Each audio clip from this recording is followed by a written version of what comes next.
Well, welcome back to Beyond Mortgage. I'm excited to finally meet and talk to Christine Beckwith today. She's kind of this person that all of a sudden, she's been around for a while, but man, all of a sudden I'm seeing her everywhere. I'm seeing her all over social media. She's been involved with people in the industry that I know really well.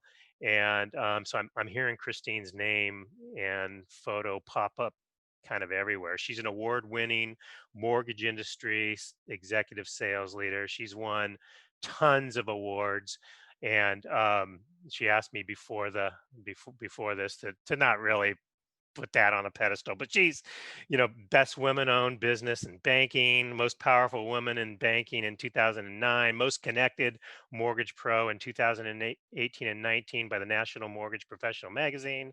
She's an author. She's a sought-after speaker. She wrote a book called Breaking the Cycle. She's the president and COO and master coach of 2020 Vision for Success Coaching. Welcome, Christine. Yay. Thank you. I'm really glad to be here. And she's a mom and a happy human. That's it. Got that? Those are two big things right there at the end. Absolutely. And the most important, right? Absolutely. So, for the listeners, and the majority of people are loan officers that are on this show and real estate agents. Maybe you could share a little bit your path to how you got into the industry and where you ended up, where you're at today. Sure, I'm happy to. So I grew up in central New Hampshire, went off to college in central Massachusetts.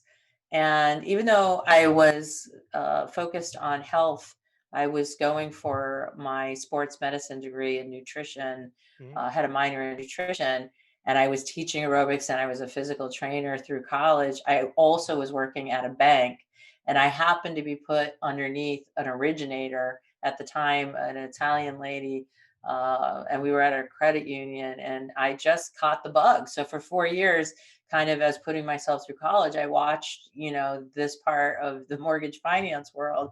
And, I always say, much to my folks' dismay, at the end of college, I didn't go into my field. I became an originator. So, and so the first, I'll do speed resume here. First 10 years as originations. I ended up getting a branch as an When did originating. you get into the business? Sure. So, I mean, through the college years, supporting her kind of like LOA, junior LO, that's 1987 Okay. So you've been forward. through it all. So, yeah. And, so early 90s goes way back, definitely aging myself. Um, and yeah, so, I was in, my first team that I was an originator on had 24 originators. It was a regional bank. I stayed with that group for like 7 years. Great mentors, taught me the ropes, all purchase facing. I was a door knocking loan originator with a territory out there hustling my briefcase and my rate sheets and product sheets and all that stuff. And then I got my chance. Somebody, I was making my first move ever, and somebody offered me a management position. I knew nothing about managing at the time. I was in my mid to late 20s, but I took it and I learned how to hire people the hard way, talked to a lot of people and got 10 LOs together that made up a branch.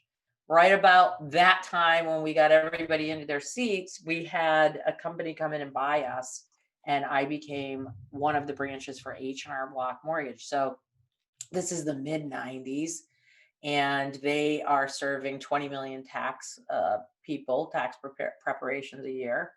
And we ended up becoming a call center, which, I wasn't real thrilled I about remember that. because Wow. we were, doing purchase business, and it really was not our model. So this would be the first time that I kind of had that introduction. I somehow made the flip with my team into that environment, rode that for another 10 years. And during that 10 years, my career success. So I would go from a branch manager amongst about 28 branches, eventually up to the company grew to 210 branches. And during that Wow. time, I put my hat in the ring to become a district manager. And a district manager got 8 branches. And so I quested for that a couple times, got it the second time. They handed me the worst district in the country. and which was fine. I actually didn't know that when I was applying, and didn't know the ranks really until I got in the seat. And challenging, of course, at that level, and turned that group of 125 originators into the top team in the company in 16 months, held it there for a few years. And that's probably where I began to get a little bit of, I guess, accolades and some respect from my peers because of that. And then I became a regional, and then I eventually became the senior vice president. And so then I made news, unbeknownst to me, not a woman libus, just a chick from the hood, country girl, doing my thing. I broke a glass ceiling at H&R Block that had never been broken before in its 52-year history. And since it's the biggest international accounting firm, it made like New York news. Wow. And so that's when it was, that's probably where my story got a little more known, widely known. The way that story ends is I would end up being the shot caller to shut the whole mortgage division down in 2006 to save shareholder price on Wall Street, of course. And we did that successfully and kept the company in the black completely through closure, put myself out of work, took 50 of the local guys, started a little boutique shop in Boston, got another call from Wall Street, guy named Joe Penabianco, old friend of mine, Ryan Cuby, who I'd worked with at Block, who were building a new company that would become Annie Mac Home Mortgage, and asked me, did I want to combine my 50 guys with their 60 guys, and we would start Annie Mac. And so I went on another 12-year ride with those guys as their national VP of sales. And that part's, kind of history. I would tell you the coaching firm idea came in 2006. I had a little break between the two companies where I rented a house, I had a little baby, and I sat on a beach and I wrote my first book. And I aspired to, like, what do I want to be when I grow up? And I said, I'm going to build a consulting firm. And yeah, so that's it. That brings you Wow. current. Wow. Holy cow. I had no idea all that stuff. I had no idea you've been in the business that long. You don't I've been in the business that long and you could tell. With you not so much. So Thank you. what would you say is like your thing? What's how would in just a couple words describe your strength, your gift? I'm brutally honest. And so in a world that's really PC, I never quite really fit in. And so I come from a caring place. I have this great, rich upbringing, rich by the meaning of morally rich. I actually grew up very poor, but really morally rich. My father's very faithful. You know, he was always good for giving really great advice. And he just told me from a young age, like when I left for college, he was just like, always drive from a place that helps people, always drive from a purpose filled place, and you'll be okay. The money will come. Like, and good things will happen if that is your center, if that's where you calibrate to. And I love my father. And to the degree that I think he knows, and he was always that voice in the back of my head, throughout. And so yeah, I just really, people, I think when they sit down and talk to me, I'm a strategist, getting through the industry and getting to the top of sales teams would mean climbing over, 200 other originators to get the number one award, in sales. I found those times challenging, and often being the only girl in the whole pool. And so I just didn't make my gender a thing. And so what's really neat about today for me is, I have a lot of women that seek me out. I have a division for women coaching, because my narrative is very different, so I am for all. I want to say this the right way, and yet in my own brutal, honest way that I always say things. And that is this. I think I've always been for women, and I obviously have always also been somebody that is trying to help women advance. But I just have never held a picket sign or been a lobbyist or victimized myself in scenarios where maybe I didn't have, the best things happen to me. I just always felt that if I showed up with results, that would do the talking for me. And I teach women today the same thing. I'm a hard coach on people, men and women alike, if I feel like excuses are being made or you're going down the wrong path. And I think there's a lot we can do as women to get advances. There's a lot of work we also need to do. I would be remiss if I didn't say that I think women do a lot of harm to themselves also in our field. And How? I think, yeah, How are they doing themselves harm? yeah, I think there's a lot of, unfortunately, you know, women that are, not delivering the results, expecting certain seats at certain tables just because there needs to be a quota met. I think Mm, there's as many women that'll speak up when I say this and say, no, not me. I don't want a seat at the table unless I have results. And I see who those women are, and I love that. I think there's also women that don't act in such a way that it helps them from a business standpoint. And I think those women work against the women that want more. And so I'm not afraid to tell you that, from a young age, I had to be heard to be really known. Because if you looked at me from 1,000 feet away, you're going to make a different judgment than is accurate, I would guess. Most people wow. that underestimate me because of the way I look, or, not that I'm some big beauty, but growing up in my 20s, any amount of beauty was an inherent, disadvantage because you were assumed to not be intelligent. So, I was underestimated a lot, which was a strategic advantage for me because they wouldn't realize how serious I was till they got into like competition with me. And then I always say they didn't open the door for me long after I got Wow. there. Christine, that's amazing. So I know now I'm seeing a lot of your posts that are just great and have a lot of meaning and have actually helped me through some things. I know that you're spending time, it's business planning season. You're coaching people, I'm sure, to start planning for 2021. What's your thinking around that? Where do you start? Um, where are you seeing with your clients the struggles, the gaps, things that you could lend to our audience that could maybe get them off to the right start? Yeah, so the word business planning to me sounds so vanilla and boring. So I just want to say that up front because I think everybody uses those words if you're in business. I think everybody wants all the professionals in their space to have a business plan. I think most companies do it. But I just think when I look at my success, somewhere I sat, I guess in the summer of 2006, like I said, and I was afraid if I didn't write what had made me successful to that point, looking back kind of at what I had just gone through for 12 years, culminating to a closure of a company that I built for 12 years, I kind of got to this place where I was like really trying to understand what were the rhythms of success and all of those things. And one of those things was that I always operated from a business plan. Now, I'm going to tell you, people are fickle with business plans. People start them as New Year's resolutions Right. and they do not see them through their gym memberships. And by April or May, they're not doing them. Well, that was not me. I am an executor and I'm a seer througher. And I'm really good at accountability. So the other thing is I'm really good at inspecting what I expect. So if you tell me you're going to do a thing, I will show up at your finish line and I will high five you if you do that thing. I will also show up when you quit to tell you to not quit.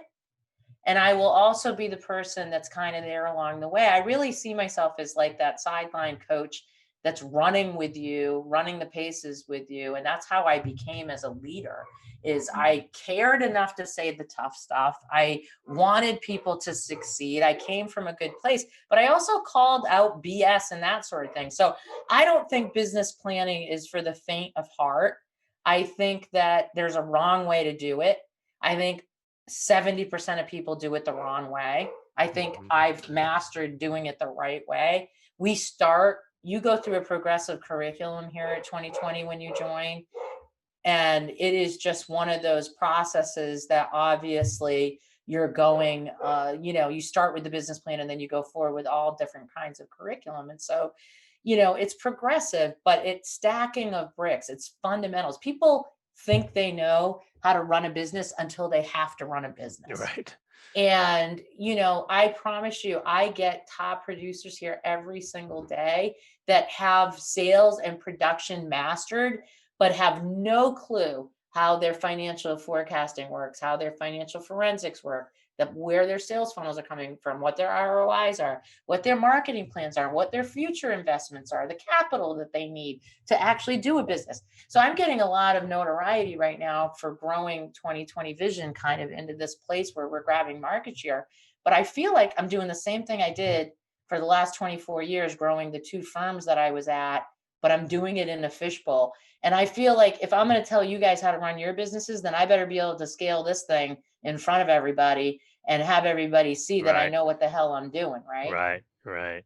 Yeah. Yeah, so you touch on a point about brutal honesty. Really, like you don't have a problem letting people know where they stand and what you expect. And I think for the first half of my career, that's where I struggled. I felt like I gave quality advice. I feel like I held people accountable, but I worried often about hurting people's feelings.